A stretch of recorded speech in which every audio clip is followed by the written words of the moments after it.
Welcome to பிரியாஸ் மதுரைக்காரங்கசமையல். இன்னைக்கு நம்ம சேனல்ல பிரீத்தி ஜோடியாக் மிக்சியோட அன்பாக்சிங் வீடியோ தான் நான் உங்க கூட ஷேர் பண்ணிக்க போறேன். இந்த மிக்சி வந்து நான் எங்க வாங்கினேன், என்ன பிரைஸ்க்கு வாங்கினேன், என்னென்ன ஆப்ஷன்ஸ் எல்லாம் கொடுத்துருக்காங்க, அது எந்த அளவுக்கு நம்மளுக்கு யூஸ்ஃபுல்லா இருக்கும் அப்படின்ற டீடைல்ஸ் எல்லாம் இந்த வீடியோல நீங்க பார்க்கலாம். நீங்களும் ஒரு மிக்சி புதுசா வாங்க போறீங்க, அந்த மாதிரி ஏதாவது பிளான்ல இருக்கீங்க அப்படின்னா கண்டிப்பா இந்த வீடியோ உங்களுக்கு யூஸ்ஃபுல்லா இருக்கும்.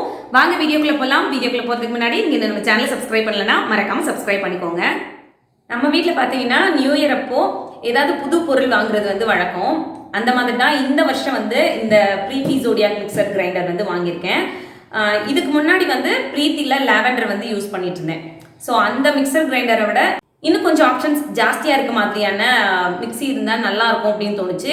ஸோ என்னோட வேலையை வந்து கொஞ்சம் கம்மி பண்ணிக்கிற மாதிரியும் அதே நேரம் டைம் சேவிங்காகவும் இருக்க மாதிரியான ஒரு மிக்சர் கிரைண்டர் இருந்தால் பெட்டராக இருக்கும் அப்படின்னு தோணுச்சு. அதனால தான் வந்து இந்த ஆப்ஷனுக்கு வந்து போனேன். இந்த ப்ராடக்ட் வாங்குறதுக்கு முன்னாடி பார்த்தீங்கன்னா இதுதான் வாங்கணும் அப்படின்னு சொல்லிட்டு எந்த ஒரு ஐடியாவுமே கிடையாது. நான் வச்சிருக்க மிக்சர் கிரைண்டரை விட இன்னும் கொஞ்சம் பெட்டராக இருக்க மாதிரியான ஒரு மிக்சி வந்து வாங்கணும் அப்படின்றது மட்டும்தான் இருந்துச்சு. ஸோ அதனால வெப்சைட்ஸ்லேயும் சரி, நிறைய மதுரையில் இருக்கக்கூடிய ஷோரூம்லேயும் சரி, நானும் என் ஹஸ்பண்டும் போய் பார்த்தோம். எனக்கு வந்து அதில் சாட்டிஸ்ஃபேக்ஷனாக இருந்தது இந்த ஒரு மிக்சர் கிரைண்டர் தான். ஸோ ஒரு வழியாக அதை வாங்கணும் அப்படின்னு முடிவு பண்ணதுக்கு அப்புறம் பார்த்தீங்கன்னா நிறைய இடங்களில் இதோட ப்ரைஸ் பார்த்தீங்க அப்படின்னா கிட்டத்தட்ட ஒரே அளவில் தான் ஃபிக்ஸ் பண்ணியிருந்தாங்க. ஆன்லைன் வெப்சைட்ஸாக இருக்கட்டும், ஷோரூமாக இருக்கட்டும், ஒரே அளவில் தான் இருந்துச்சு. பட் வந்து அதுலேயே வந்து இன்னும் பெஸ்ட்டாக வந்து எங்களுக்கு ஒரு இடத்துல வந்து கிடச்சிது. அது எங்கே அப்படின்னா மதுரை மேற்காவணி மூல வீதியில் இருக்கக்கூடிய ஸ்ரீ கிருஷ்ணா எலக்ட்ரிக்கல்ஸ். நீங்கள் இப்போ பார்த்துட்ருக்கீங்க இல்லையா, இந்த ஷாப்பில் தான் வந்து நாங்கள் மிக்சி பர்ச்சேஸ் பண்ணோம். மற்ற இடங்களில் கேட்டதை விட இந்த ஷாப்பில் வந்து அந்த மிக்சியோட குவாலிட்டியும் சரி, ப்ரைஸும் சரி ரொம்ப பெஸ்ட்டாக கிடச்சிது. அதனால தான் வந்து நான் இந்த விஷயத்தை உங்கள் கூட ஷேர் பண்ணிக்கிறேன். இதை நான் ஷேர் பண்ணுறதுனால நான் இந்த கடையை ப்ரமோட் பண்ணுறேன், இல்லை இது ப்ரமோஷன் வீடியோவாக இருக்குமோ அப்படின்லாம் நினைக்காதீங்க. இது ப்ரமோஷன் வீடியோலாம் கிடையாது. நாங்கள் தனிப்பட்ட முறையில் எங்களுக்கு வீட்டுக்கு ஹோம் அப்ளையன்சஸ் வாங்கணும் அப்படின்ற பட்சத்தில் இங்கே போய் வாங்கினோம். அதோட எக்ஸ்பீரியன்ஸ் வந்து ரொம்ப சூப்பராக இருந்தது, பெஸ்ட்டாக இருந்தது. அதை வந்து உங்கள் கூட ஷேர் பண்ணிக்கிட்டோம் அப்படின்னா நீங்கள் மதுரையில் இருக்கீங்க, இல்லை மதுரைக்கு நியர்பை இருக்கீங்க, மதுரையில் ஏதாவது ப்ராடக்ட்ஸ் வாங்கணும் அப்படின்னு போகிறீங்கன்னா நீங்கள் இந்த ஷாப்புக்கு போனீங்கன்னா உங்களோட எக்ஸ்பீரியன்ஸும் நல்லா இருக்கும், உங்களுக்கும் பெஸ்ட் ப்ரைஸில் நல்ல குவாலிட்டியான ப்ராடக்ட்ஸ் கிடைக்கும் அப்படின்றதுக்காக தான் இந்த விஷயத்தை உங்க கூட ஷேர் பண்ணிக்கிறேன். இங்கே வந்து நிறைய ஹோம் அப்ளையன்சஸ்லாம் இருக்குது.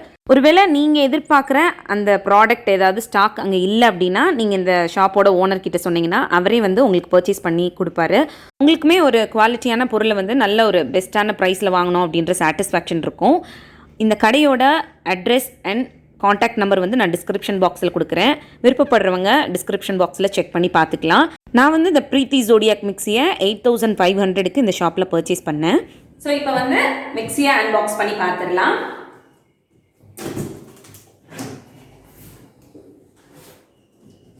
ஸோ இந்த பாக்ஸோட மேலே வந்து இது எந்த மாதிரி ஃபிக்ஸ் பண்ணணும் அப்படின்ற ஆப்ஷன்ஸ் எல்லாம் கூட கொடுத்துருக்காங்க. நீங்கள் வந்து ரெஃபர் பண்ணிக்கலாம்.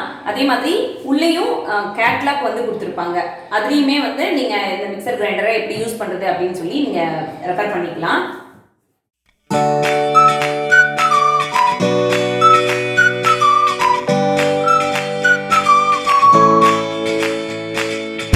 ப்ராடக்ட் வந்து அன்பாக்ஸ் பண்ணதுக்கப்புறம் பார்த்தீங்கன்னா இந்த மாதிரி தான் இருக்குது. இதில் என்னென்ன ஆப்ஷன்ஸ் எல்லாம் கொடுத்துருக்காங்க, அது எப்படி யூஸ் பண்ணணும் அப்படின்றதெல்லாம் உங்களுக்கு அடுத்தடுத்து சொல்கிறேன். இந்த மிக்சிக்கு பார்த்தீங்க அப்படின்னா 5 இயர் வந்து மோட்டர் வாரண்ட்டி கொடுக்குறாங்க. அதே மாதிரி 2 இயர் வந்து ப்ராடக்ட் கேரண்டி கொடுக்குறாங்க. இதில் வந்து பார்த்தீங்கன்னா 750 வாட்ஸ் மோட்டர் வந்து கொடுத்துருக்காங்க. மிக்சி வந்து பார்த்தீங்கன்னா இந்த மாதிரி ஒரு அழகான ஷேப்பில் இருக்குது, பார்க்குறதுக்கே ரொம்ப க்யூட்டாக இருக்குது. இங்கே வந்து பார்த்தீங்கன்னா ஒரு இண்டிகேட்டர் கொடுத்துருக்காங்க. இது நார்மலாக வந்து நம்ம ப்ளக்இன் பண்ணும்போது ப்ளூ கலரில் எரியுது. அதே வந்து நம்ம எக்ஸ்ட்ராவாக லோட் கொடுத்துட்டோம், அதாவது இப்போ அரிசியோ இல்லை வந்து ஒரு உளுந்து அரைக்கிறோம், எக்ஸ்ட்ராவாக நம்மளுக்கு தெரியாமல் ஜாஸ்தியாக போட்டு அரைக்கிறதுக்கு சேர்த்துட்டோம் அப்படின்னா இங்கே வந்து ஓவர்லோடுக்கான ஒரு சிம்பிள் வந்து காட்டும், அதாவது ரெட் கலரில் வந்து லைட் எரியும். ஸோ அந்த டைமில் வந்து நம்ம ஜாஸ்தியாக போட்டிருக்கக்கூடிய பொருளை வந்து எடுத்துகிட்டு அதுக்கு கரெக்டாக இருக்க மாதிரியான அளவு வச்சு நம்ம அரைச்சி எடுத்துக்கலாம். ஸோ அதுக்கான இண்டிகேட்டர் தான் இது. இங்கே வந்து ஒரு ரெகுலேட்டர் கொடுத்துருக்காங்க. இது எப்பவும் போல் எல்லா மிக்சிலையும் இருக்க மாதிரியான ஒரு ரெகுலேட்டர் தான். நம்ம வந்து 1, 2, 3 அந்த மாதிரி அட்ஜஸ்ட் பண்ணிக்கிற மாதிரி இந்த சைடு வந்து பல்ஸ்க்கான ஆப்ஷன் வந்து கொடுத்துருக்காங்க. ஸோ இது கூட பார்த்தீங்கன்னா இந்த மாதிரி 3 ஜார் கொடுத்துருக்காங்க, ப்ளஸ் ஒரு ஜூஸர் வந்து வருது. இது கூடவே இந்த மாதிரி ஒரு பெரிய சைஸில் மாஸ்டர் செஃப் ஜார் வந்து கொடுக்குறாங்க. மற்ற ஜாரெல்லாம் பார்த்துடலாம். இதில் வந்து 3 ஜார் வந்து கொடுத்துருக்காங்க. ஒன்று சின்ன சைஸ் ஜார், அப்புறம் மீடியம் சைஸ், அப்புறம் பெரிய சைஸ் ஒன்று கொடுத்துருக்காங்க. இது எப்பவும் மற்ற மிக்சியில் இருக்க மாதிரி சட்னி அரைக்கிறதுக்கு, ஒரு ஜிஞ்சர் கார்லிக் பேஸ்ட் அரைக்கிறதுக்கு, இந்த மாதிரி ஆப்ஷன்ஸ்க்கு வந்து நம்ம இந்த சின்ன ஜார் வந்து யூஸ் பண்ணிக்கலாம். இதோட ஹேண்டிலுமே பார்த்திங்க அப்படின்னா ரொம்ப நல்லா இருக்குது. குவாலிட்டியும் பார்த்திங்கன்னா சூப்பராக இருக்குது. அடுத்ததாக வந்து பார்த்திங்கன்னா 1 லிட்டர் அளவுள்ள மீடியம் சைஸ் ஜார் வந்து கொடுத்துருக்காங்க. நம்ம மசாலா ஐட்டம்ஸ் அரைக்கிறதுக்கெலாம் இதை வந்து தாராளமாக யூஸ் பண்ணிக்கலாம். இது வந்து பார்த்திங்க அப்படின்னா 1.5 லிட்டர் அளவுள்ள ஜார். இதில் வந்து நம்ம எப்பவும் மாவு அரைக்கிறதுக்கு, உளுந்து அரைக்கிறதுக்கு, பருப்பு இந்த மாதிரியான ஐட்டம்ஸ் அரைக்கிறதுக்கு வந்து இதை யூஸ் பண்ணிக்கலாம். இது கூட இந்த மாதிரி 2 லிட் கொடுத்துருக்காங்க. நான் ரைட் சைட் காட்டக்கூடிய லிட் வந்து இருக்கிறதுலே சின்ன ஜாருக்கு யூஸ் பண்ணக்கூடியது. லெஃப்ட் சைட் காட்டக்கூடிய லிட் வந்து பார்த்திங்கன்னா அடுத்ததான் நம்ம பார்க்க போகிற ஜூஸரில் பிளெண்டிங் ஆப்ஷனுக்காக யூஸ் பண்ணக்கூடியது. அடுத்ததாக வந்து பார்த்திங்கன்னா இந்த மாதிரி ஒரு ஜூஸர் கொடுத்துருக்காங்க. இது வந்து பார்த்திங்கன்னா ரொம்ப க்யூட்டாக இருக்குது. யூஸ் பண்ணுறதுக்கே பார்த்திங்கன்னா அவ்வளோ ஆசையாக இருக்குது. அந்தளவுக்கு ஒரு அழகான ஜூஸர். ஸோ இதில் வந்து பார்த்திங்க அப்படின்னா இந்த மாதிரி ஒரு புஷர் வந்து கொடுத்துருக்காங்க. இது எதுக்காக கொடுத்துருக்காங்கன்னா, நம்ம ஃப்ரூட்ஸ் எல்லாம் இது வழியாக நம்ம போட்டுட்டு அதுக்கு மேலே இதை வச்சு நல்லா புஷ் பண்ணும்போது நம்மளுக்கு ஜூஸ் வந்து நல்லா கிடைக்கும். அதுக்காக வந்து இந்த புஷர் வந்து கொடுத்துருக்காங்க. அதே மாதிரி இதை ஓப்பன் பண்ணிவிட்டு பார்த்தோம் அப்படின்னா உள்ளே வந்து ஃபில்டர் கொடுத்துருக்காங்க. இதையும் நம்ம தனியாக வந்து எடுத்துக்கலாம். இந்த மாதிரி ஒரு ஃபில்டர் வந்து கொடுத்துருக்காங்க. இங்கே வந்து பார்த்திங்க அப்படின்னா மிக்சியை கரெக்டாக லாக் பண்ணுறதுக்கான ஆப்ஷன்ஸ் வந்து கொடுத்துருக்காங்க. அந்த ஷேப்பில் வச்சு நீங்கள் லாக் பண்ணிங்கன்னா மட்டும்தான் அது வந்து கரெக்டாக லாக் ஆகும் இந்த மாதிரி. ஸோ இப்போ இதில் வந்து பார்த்திங்க அப்படின்னா உள்ளே வந்து ஒரு பிளேட் கொடுத்துருக்காங்க. நம்ம என்ன ஃப்ரூட்ஸ் சேர்க்குறோமோ அதுக்கேற்ற மாதிரி இந்த பிளேடை வந்து நம்ம மாற்றிக்கலாம். ஸோ இதை வந்து இந்த மாதிரி தனியாக கழட்டிக்கலாம். அதே மாதிரி இதையும் இந்த மாதிரி தனியாக கழட்டிக்கலாம். வாஷ் பண்ணும்போது இதை தனியாக கழட்டிட்டு வாஷ் பண்ணுற மாதிரி கொடுத்துருக்காங்க. ஸோ இதுக்கு இன்னொரு பிளேடும் கொடுத்துருக்காங்க. இதில் வந்து நம்ம ஃபிக்ஸ் பண்ணுற மாதிரி. இதுதான் வந்து இன்னொரு அந்த பிளேட். இந்த மாதிரி நம்ம ஃபிக்ஸ் பண்ணிக்கலாம். இது எதுக்காக அப்படின்னா, இப்போ நம்ம தேங்காய் பால்லாம் அரைக்கிறோம் அப்படின்னா அதெல்லாம் கொஞ்சம் ஹார்டாக இருக்கும் அரைக்கிறதுக்கு. ஸோ அந்த மாதிரி பழங்களாக இருக்கட்டும், இல்லை அந்த மாதிரி தேங்காய் பீசஸாக இருக்கட்டும், அதெல்லாம் இதில் சேர்க்கும்போது நல்லா ஃபைனாக அரைச்சி கொடுக்கறதுக்காக இந்த ஆப்ஷன் வந்து நம்ம எடுத்துக்கலாம். திரும்ப நம்ம வந்து இதை இந்த மாதிரி ஃபிக்ஸ் பண்ணிக்கலாம். ஸோ அப்புறம் பார்த்தீங்கன்னா இந்த ஜாரில் இங்கே வந்து ஒரு நாசல் கொடுத்துருக்காங்க. இது வழியாக தான் நம்ம எக்ஸ்ட்ராக்ட் பண்ணக்கூடிய ஜூஸஸ்லாம் எடுத்துக்கிற மாதிரி.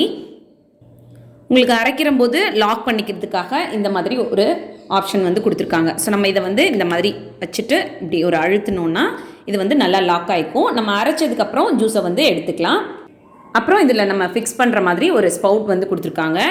இந்த ஸ்பவுட்டை இப்படி ஃபிக்ஸ் பண்ணதுக்கப்புறமா இதுக்கு கீழே வந்து ஒரு கப் வச்சிட்டிங்க அப்படின்னா மிக்சியை நம்ம ஆப்ரேட் பண்ணும்போது டைரெக்டாக அந்த ஜூஸ் வந்து இங்கே கலெக்ட் ஆகிற மாதிரி கொடுத்துருக்காங்க. ஸோ இதுக்கு கீழே வந்து நம்ம கப் இல்லைன்னா கிளாஸ் எது வேணாலும் நம்ம வச்சு ஜூஸை கலெக்ட் பண்ணிக்கலாம். இந்த மாதிரி நம்ம ஃபிக்ஸ் பண்ணதுக்கப்புறம் இந்த ஃபில்டரை வந்து இதில் உள்ளே வச்சுட்டு, ஸோ அதுக்கு மேலே இந்த புஷர் வச்சுட்டு நம்ம புஷ் பண்ணிக்கலாம் ஃப்ரூட்ஸ் வந்து அரைக்கும்போது. ஸோ அப்புறம் இங்கே வந்து மெஷர்மெண்ட்டெல்லாம் கொடுத்துருக்காங்க. நம்ம எந்த அளவுக்கு வந்து ஜூஸஸ்லாம் எக்ஸ்ட்ராக்ட் பண்ணிக்கிறோம் அப்படின்றத பார்க்குற மாதிரி இங்கே மெஷர்மெண்ட் வந்து மென்ஷன் பண்ணியிருக்காங்க. அடுத்ததாக வந்து பார்த்திங்கன்னா நம்மளோட மாஸ்டர் செஃப் ஜார். இதில் வந்து கீழே வந்து இந்த மாதிரி ரிமூவ் பண்ணிக்கிற மாதிரி ஒரு ஆப்ஷன் கொடுத்துருக்காங்க. ஜஸ்ட் நம்மளோட இந்த ஜார் எடுத்துகிட்டு இந்த கீழ்ப்பகுதியை இந்த மாதிரி வச்சுட்டு இப்படி ரொட்டேட் பண்ணாலே அது வந்து லாக் ஆகிக்கிறோம். அப்புறம் இதில் ஃபிக்ஸ் பண்ணுறதுக்கு இந்த மாதிரி பிளேட் கப்ளர் ஒன்று கொடுத்துருக்காங்க. அதை வந்து இதில் இப்படி ஃபிக்ஸ் பண்ணிவிட்டு அதுக்கப்புறம் நம்ம வந்து என்ன விஷயத்துக்காக அதை யூஸ் பண்ண போகிறோமோ, இப்போ வந்து மாவு பிசைய போகிறோம், இல்லை வந்து காய்கறி வந்து துருவ போகிறோம், இல்லை ஜூஸ் பிழிய போகிறோம் அப்படின்னா அதுக்குரிய ஆப்ஷன்ஸ் என்னவோ அதை வந்து இதுக்கு மேலே ஃபிக்ஸ் பண்ணிட்டு யூஸ் பண்ணிக்கலாம். இதுக்கு மேலே வந்து இந்த பிளேட் ஹோல்டரை வந்து நம்ம ஃபிக்ஸ் பண்ணிக்கலாம். அப்படி இல்லை நம்மளுக்கு இந்த சிட்ரஸ் பவுல் வந்து ஃபிக்ஸ் பண்ணணும் அப்படின்னு விருப்பப்பட்டோம்னா இதையும் ஃபிக்ஸ் பண்ணிக்கலாம். இந்த பிளேடு ஹோல்டரில் ஃபிக்ஸ் பண்ணுறதுக்காக 2 பிளேடு வந்து கொடுத்துருக்காங்க. ஒன்று வந்து பார்த்திங்க அப்படின்னா கிரேட்டிங் பண்ணுறதுக்கு, ஒன்று வந்து ஸ்லைசிங் பண்ணுறதுக்கு. இப்போ இந்த ஸ்லைசிங் பிளேடை இதில் ஃபிக்ஸ் பண்ணணும் அப்படின்னா இதை வந்து இந்த மாதிரி உள்ளே இன்சர்ட் பண்ணிவிட்டு அதுக்கப்புறம் இந்த சைடு இப்படி ப்ரெஸ் பண்ணோம் அப்படின்னா அது வந்து ஃபிக்ஸ் ஆகிக்கிறோம். அதுக்கப்புறம் நம்ம என்ன ஸ்லைசிங் பண்ணணுமோ அதை வந்து இதில் வச்சு பண்ணிக்கலாம். அதுக்கு முன்னாடி வந்து இதை இதில் வச்சு ஃபிக்ஸ் பண்ணணும். அதுக்கு மேலே நம்ம இந்த கேப்பை வந்து இந்த மாதிரி ஃபிக்ஸ் பண்ணிக்கலாம். இதுக்கு மேலே யூஸ் பண்ணுறதுக்கும் ஒரு புஷர் வந்து கொடுத்துருக்காங்க. நம்ம என்ன வெஜிடபிள்ஸ் வந்து யூஸ் பண்ண போகிறோமோ அதை வந்து இது வழியாக போட்டுட்டு அதுக்கு மேலே இந்த புஷர் வச்சுட்டு இந்த மாதிரி அழுத்தம் கொடுத்தோம் அப்படின்னா அந்த வெஜிடபிள்ஸ் வந்து நம்மளுக்கு என்ன மாதிரி வேணுமோ அந்த அளவுக்கு நல்ல ஷார்ப்பாக வந்து ஸ்லைஸ் ஆகி நம்மளுக்கு வரும். அதே மாதிரி இதை வந்து நம்ம மெஷரிங் கப்பாகவும் யூஸ் பண்ணிக்கிற மாதிரி கொடுத்துருக்காங்க. நம்ம மாவெல்லாம் பிசையும் போது பார்த்தீங்க அப்படின்னா இந்த 1 கப் மாவு எடுத்துக்கிட்டோம் அப்படின்னா இதில் பாதி கப் அளவுக்கு தண்ணி யூஸ் பண்ணிக்கலாம் அப்படின்ற மாதிரி இங்கே மெஷர் பண்ணியிருக்காங்க. இப்போ இதை எப்படி ஃபிக்ஸ் பண்ணமோ அதே மாதிரி தான் இந்த சிட்ரஸ் பவுலையும் ஃபிக்ஸ் பண்ணணும். சிட்ரஸ் பவுல் வந்து லாக் பண்ணும்போது இந்த லாக் வந்து இதோட வந்து ஃபிக்ஸ் ஆகணும். ஸோ அப்போது இந்த மாதிரி வச்சுட்டு நீங்கள் இப்படி ரொட்டேட் பண்ணிங்க அப்படின்னா இது போய் ஃபிக்ஸ் ஆகிக்கும். அதுக்கப்புறம் இதுக்கு மேலே அந்த சிட்ரஸ் கோன் வந்து நம்ம ஃபிக்ஸ் பண்ணணும். கோன் இதை வந்து ஜஸ்ட் இதில் இந்த மாதிரி ப்ளேஸ் பண்ணிட்டா போதும். ஸோ இது வந்து பார்த்திங்க அப்படின்னா சாத்துக்குடி அதுக்கப்புறம் லெமன்லாம் புழியறதுக்கு ரொம்பவே யூஸ்ஃபுல்லாக இருக்கும். அதெல்லாம் எப்படி பண்ணணும் அப்படின்னு சொல்லிட்டு நான் அடுத்த வீடியோவில் இதோட ரிவ்யூ அதுக்கப்புறம் இதை எப்படி யூஸ் பண்ணணுன்ற டெமோ எல்லாமே வந்து ஷேர் பண்ணுறேன். அடுத்ததாக வந்து பார்த்திங்கன்னா இந்த மாதிரி 2 பிளேட் கொடுத்துருக்காங்க. இது வந்து சாப்பருக்கு யூஸ் பண்ணக்கூடிய பிளேட், காய்கறி எல்லாம் நறுக்கும் இல்லையா அதுக்குரிய பிளேட். இது வந்து நீடருக்குரிய பிளேடு. இதில் வந்து நம்ம சப்பாத்திக்கு பூரிக்கு மாவெல்லாம் பிசைவோம் இல்லையா அதுக்கு வந்து யூஸ் பண்ணுறதுக்கு. மாவு பிசைகிறதுக்கு முன்னாடி இந்த கப்ளரை வந்து இந்த மாதிரி ஃபிக்ஸ் பண்ணிவிட்டு அதுக்குரிய இந்த பிளேடை வந்து மேலே ஃபிக்ஸ் பண்ணிக்கலாம். அப்புறம் லிட்டை க்ளோஸ் பண்ணிவிட்டு மாவு பிசைகிறதுக்கான ப்ராசஸ் வந்து ஸ்டார்ட் பண்ணிக்கலாம். சேம் ப்ராசஸ் தான் காய்கறி வந்து சாப் பண்ணுறதுக்கும் இந்த மாதிரி இந்த பிளேடு அந்த சாப்பிங் பிளேடு இருக்கும் இல்லையா அதை ஃபிக்ஸ் பண்ணிவிட்டு யூஸ் பண்ணிக்கலாம். இது கூட ஒரு ஸ்பேட்டுலா வந்து கொடுத்துருக்காங்க மிக்சியில் யூஸ் பண்ணிக்கிற மாதிரி. மிக்சியோட அன்பாக்சிங் வீடியோ பார்த்துருப்பீங்க. இதை நான் வந்து யூஸ் பண்ணி பார்த்ததுக்கப்புறமா இதோட ரிவ்யூ என்ன, இதை எப்படி யூஸ் பண்ணுறது, அந்த டெமோலாம் வந்து உங்களுக்கு டீட்டெயிலாக இன்னொரு வீடியோவில் வந்து சீக்கிரமே போஸ்ட் பண்ணுறேன். இந்த வீடியோ உங்களுக்கு யூஸ்ஃபுல்லாக இருந்திருக்கும் அப்படின்னு நினைக்கிறேன். வீடியோ பிடிச்சிருந்துன்னா வீடியோ லைக் பண்ணிவிட்டு நம்ம சேனலை மறக்காமல் சப்ஸ்கிரைப் பண்ணுங்கள். தேங்க்யூ.